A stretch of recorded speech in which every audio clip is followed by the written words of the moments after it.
एक ऐसा देश जहां पर 50% शादियां अपने ही चाचा के बेटे बेटियों से की जाती हैं, जहां के तानाशाह एक समय दुनिया के सबसे स्ट्रांग इंसान माने जाते थे। एक ऐसा देश जहां पुरुषों के मुकाबले महिलाओं की साक्षरता न के बराबर है। इस देश में है दुनिया का 5वां सबसे बड़ा तेल भंडार। जी हां, आज के इस वीडियो में हम बात करने जा रहे हैं सद्दाम हुसैन के देश इराक के बारे में। सबसे पहले मैं आपको बता दूं, इस देश का ऑफिशियल नाम है रिपब्लिक ऑफ इराक। इस देश की कुल पॉपुलेशन है 4 करोड़ के आसपास। पॉपुलेशन डेंसिटी की बात करें तो यहाँ पर 93 लोग पर स्क्वायर किलोमीटर पर आपको नजर आ जाएंगे। इराक एक इस्लामिक देश जहाँ पर 73% लोग शहर में रहते हैं, तो वहीं 27% लोग गांव में बसते हैं। इस देश की औसतन उम्र है मात्र 21 साल। इराक की राजधानी का नाम बगदाद है और यही इस देश का सबसे बड़ा शहर भी है। दोस्तों, इराक का अरबिक में मतलब होता है कि ऐसी जगह जहाँ पर पानी की कोई कमी ना हो, जहाँ की जमीन बहुत उपजाऊ हो और जहाँ पर हमेशा खुशहाली रहे। हालांकि इनमें से कोई भी बात मेल नहीं खाती, क्योंकि यहाँ पर पानी की भी कमी है और यहाँ की जमीन भी उपजाऊ नहीं है। यहाँ के लोग भी बिल्कुल खुश नहीं हैं। ये है इस समय का इराक। दोस्तों, सद्दाम हुसैन का नाम कौन नहीं जानता। एक समय इराक के तानाशाह थे। इन्होंने देश की बागडोर साल 1979 में अपने हाथ में ली थी और इसके बाद यह साल 2003 तक इस देश के प्रेसिडेंट रहे। कहते हैं इन्होंने इस देश को बहुत कुछ दिया, तो इस देश के लोगों से बहुत कुछ छीना भी है। कई लोगों को घर से बेघर कर दिया गया और देश के कुछ लोगों के साथ पूरी तरह से नाइंसाफी होती रही। हालांकि जो इनके सपोर्टर थे, उनका कहना है और आज भी यही कहना है कि सद्दाम हुसैन जैसा नेता इस देश को बना सकता है। 30 दिसंबर 2006 को सद्दाम हुसैन को सजा दी गई। हालांकि इसके बाद भी इस देश के हालात में कुछ खास बदलाव नहीं आया।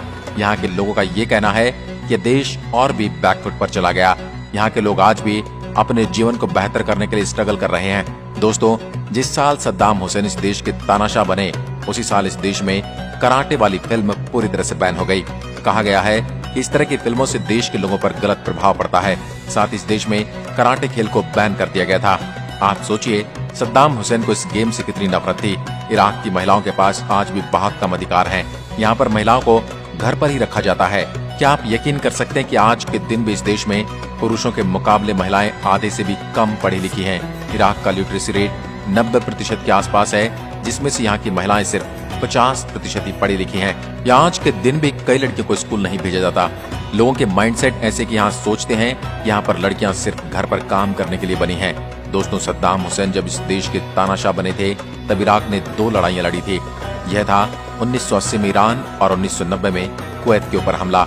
हालांकि आपको बता दें कि दोनों ही आक्रमण इराक के पूरी तरह से असफल रहे थे, लेकिन बात ये थी कि इस हमले की वजह से न सिर्फ ईरान और कुवैत को बड़ा नुकसान हुआ, बल्कि इराक को खुद भी बड़ा नुकसान उठाना पड़ा, जिसकी वजह से यहाँ के लोग बहुत गरीब होते चले गए। दोस्तों, यही सबसे बेस्ट एग्जाम्पल है इस देश को समझने के लिए कि लड़ाइयों से कुछ हासिल नहीं होता, और अगर लड़ाई से कुछ होता है तो इराक बहुत आगे निकल चुका होता।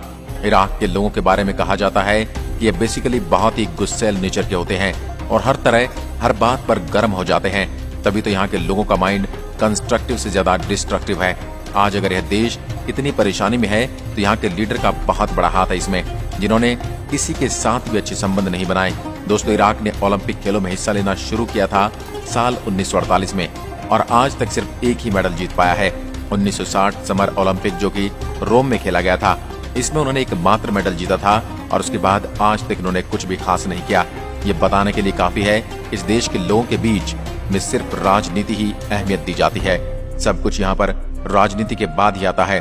दोस्तों, इराक की महिलाएं बहुत ही सुंदर होती हैं, इसमें कोई शक नहीं है, लेकिन ये बात भी सच है कि जब इस देश ने 2 लड़ाइयां लड़ी थी, उस समय बहुत सारी लड़कियों को गलत काम पर लगा दिया गया था। आप समझ सकते हैं कि ये कितना घिनौना काम होगा। इस सब गलत काम की वजह से इस देश की दुर्दशा हो गई। यूं तो हमारे देश की तरह ही इराक भी कई सालों तक ब्रिटेन का गुलाम रहा। हालांकि हमसे पहले इसने आजादी हासिल कर ली। 3 अक्टूबर 1932 को इस देश ने आजादी हासिल की। इससे पहले देश सदियों तक तुर्क शासन के अधीन रहा। इराक को बंकर का देश भी कहा जाता है। इस देश में हर जगह बंकर देखने को मिल जाते हैं और इसके पीछे रीजन है यहाँ की लड़ाइयाँ। इस देश का रिश्ता आसपास के देशों से अच्छा नहीं रहा और इसके बाद इनके ऊपर भी हमले होते रहे, जिसे देखते हुए यहाँ पर बहुत ही गहरे और बड़े बड़े बंकर बनाए गए। दोस्तों, एक समय में इराक की राजधानी शहर बगदाद में छोटी और उलझी हुई भूमिगत सुरंगों का बड़ा नेटवर्क बना हुआ था, जो कि कई किलोमीटर तक फैला हुआ था। इन सुरंगों में हजारों इराकी लोगों को अस्पताल और सैन्य कमांड पोस्ट को रखा जा सकता है। जनरल सद्दाम हुसैन युद्ध के समय अपनी सुरक्षा के लिए तहखाना और सुरंगों के निर्माण का आदेश दे रहे थे। और तो और इन सुरंगों के निर्माण की कीमत तेल के रूप में अदा की गई थी। आपको जानकर हैरानी होगी कि इराक देश के लोगों पर यहाँ तक इल्जाम लगा कि यहाँ की सरकार ने दुनिया को तबाह करने के लिए वेपन बनाने शुरू कर दिए, लेकिन ये सिर्फ अमेरिका ही कहना था, जो कि इस देश को बिल्कुल भी पसंद नहीं करता है।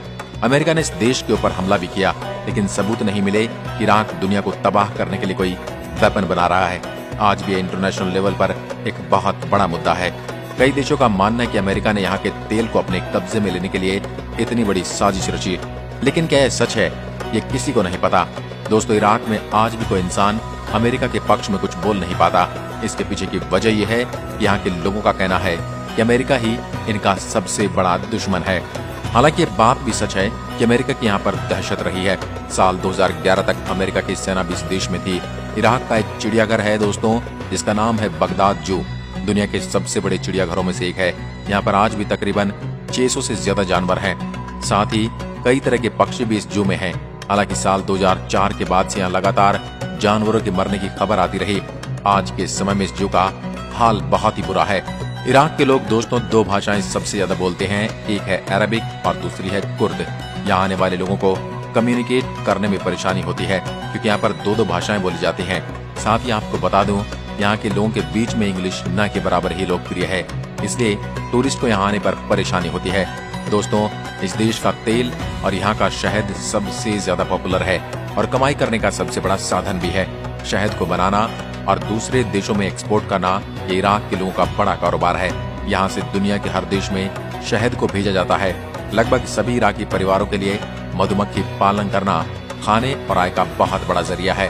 तेल प्रोडक्शन और हनी मेकिंग ये 2 ऐसे काम हैं इस देश में जिनकी वजह से यहाँ के लोग रोजगार हासिल कर पा रहे हैं। इराक का खाना दुनिया भर के लोगों के बीच में बहुत ही ज्यादा पॉपुलर है। यहाँ पर नॉनवेज की एक से बढ़कर एक आइटम बनाई जाती है। मीट बॉल यहाँ का सबसे फेमस खाना है, जिसमें मीट के टुकड़े को बॉल की तरह गोल किया जाता है। यहाँ का खाना खाने के बाद आप खुद ही कहेंगे वाह, मजा आ गया, अगर आप नॉनवेज खाते हैं तो। साथ ही हमारे देश की तरह यहाँ पर खाने के बाद दही का इस्तेमाल यहाँ के लोग बखूबी करते हैं। देखिए, खाने की बात हो रही है तो मैं आपको बताना चाहूंगा, इराक में आपको ब्रेड के एक से बढ़कर एक आइटम खाने को मिल जाते हैं। यहाँ के रोड पर आपको सुबह 5 बजे से ही कमाल की ब्रेड देखने को मिल जाती है। इनका साइज भी बहुत बड़ा होता है। यहाँ के लोग ब्रेड का सेवन हर डाइट के साथ करते हैं, चाहे वह वेज हो या फिर नॉन वेज। ब्रेड पर हनी लगाकर खाना यहाँ के लोगों के बीच में बहुत ज्यादा पॉपुलर है। दोस्तों, टिग्रिस और यूफ्रेट्स यहाँ की मुख्य रिवर है। यह नदियाँ इराक की जमीन को अधिक उपजाऊ बनाने में बहुत ही महत्वपूर्ण योगदान देती हैं। इस देश में गन्ने की भी बहुत बड़े लेवल पर उपज की जाती है। साथ ही साथ यहाँ पर फल और कॉटन को भी उपजाया जाता है, जिसे बाहर के देशों में एक्सपोर्ट कर दिया जाता है। हालांकि इनकी उपज हाल ही के दिनों में थोड़ी कम हुई है, लेकिन फिर भी ठीक ठाक चल रही है। एक और खेती जो यहाँ के लोग करते हैं वो है तंबाकू की। इस देश में सब चलता है भाई, सब। आपको जानकर हैरानी होगी, इराक में नक्षत्रों के आधार पर भाग्य के बारे में बताने की शुरुआत बहुत पहले हो गई, और हमें तो अब तक यही लगता था कि भाई ये तो बस अपने देश के बाबाओं का आविष्कार है। आप समझिए, इस देश ने क्या क्या नहीं दिया। इस देश ने बहुत कुछ दिया है दुनिया को। साथ ही कहा जाता है इस देश में भी लोग अपने से ज्यादा अपनी किस्मत पर डिपेंड हैं। अगर किसी ने कह दिया कि आप पैसे वाले बनने वाले हैं, तो आप समझे यहाँ के लोग इस बात को सच मान लेते हैं, और यही वजह है यहाँ पर फेक बाबाओं का बड़ा मान सम्मान होता है। दोस्तों, इराक की संस्कृति में डांस ने हजारों सालों से अहम भूमिका निभाई है। इराक की नृत्य शैलियों में एक खलीजी जो बेली डांसिंग के समान है, लेकिन भाई इसमें कूल्हे की जगह गर्दन और हाथों की मूवमेंट ज्यादा होती है। इस नृत्य शैली के लिए महिलाओं के लंबे बालों का होना बेहद जरूरी है, क्योंकि इसमें बाल घुमाना शामिल है। दोस्तों, इराक ने दुनिया को एक से बढ़कर एक चीज दी है। मैं आपको बता दूं, इराक की वह देश है जिसने पूरी दुनिया को ये बताया कि 1 घंटे में 60 मिनट होते हैं और 1 मिनट में 60 सेकंड होते हैं। आज भी हम इसी बात को मानते हैं। हम क्या, पूरी दुनिया इस बात को मानती है। साथ ही दोस्तों, दुनिया की लोकप्रिय कहानियों में से एक अली बाबा और 40 चोर की कहानी इराक में ही लगभग 100 साल पहले लिखी गई थी। इराक की करेंसी है दोस्तों दिनार, जो देनी से निर्मित है। लैटिन भाषा में देनी का अर्थ है 10। एक इराकी दिनार लगभग 20 भारतीय रुपए के बराबर होता है। इस देश के पास पैसों की कोई कमी नहीं है। इतना तेल है इस देश के पास ये कुछ भी कर सकते हैं, लेकिन यहाँ की कमजोर लीडरशिप ने इस देश का सत्यानाश कर दिया है। तभी तो कहते हैं इनके पास सब कुछ होते हुए भी कुछ नहीं है। दोस्तों, आज भी इराक के कई ऐसे एरियाज हैं जहाँ पर बिजली नहीं पहुंची। आज भी कई ऐसी जगह हैं जहाँ पर रास्ते तो हैं, लेकिन चलने के लिए आप समझ सकते हैं कि रूरल इराक का क्या हाल है। अगर शहरों को छोड़ दें तो रूरल एरिया में हेल्थ के नाम पर कुछ भी नहीं है। बहुत ही कम संख्या में यहाँ पर हॉस्पिटल देखने को मिलते हैं। डेवलपमेंट की जगह यहाँ पर सरकारों ने वॉर लड़ने में पैसे खर्च कर दिए हैं। दोस्तों, क्या आपने स्केल्ड वाइपर स्नेक का नाम सुना है? अगर नहीं तो मैं आपको बताना चाहूंगा कि दुनिया का सबसे जहरीला सांप है, जो किसी को भी काट ले तो उसकी मौत बिल्कुल पक्की है। ये सांप इसी देश में पाए जाते हैं। जब भी आपको इराक जाने का मौका मिले तो जरा संभल कर जाइएगा। तो दोस्तों, ये था देश इराक। हमारा वीडियो आपको कैसा लगा हमें कमेंट करके जरूर बताएं। क्या आपने कभी इस देश की सैर की है? अगर की है तो कैसा एक्सपीरियंस रहा मुझे कमेंट में लिखकर बताएं। आज की वीडियो में बस इतना ही। जय हिंद, जय भारत।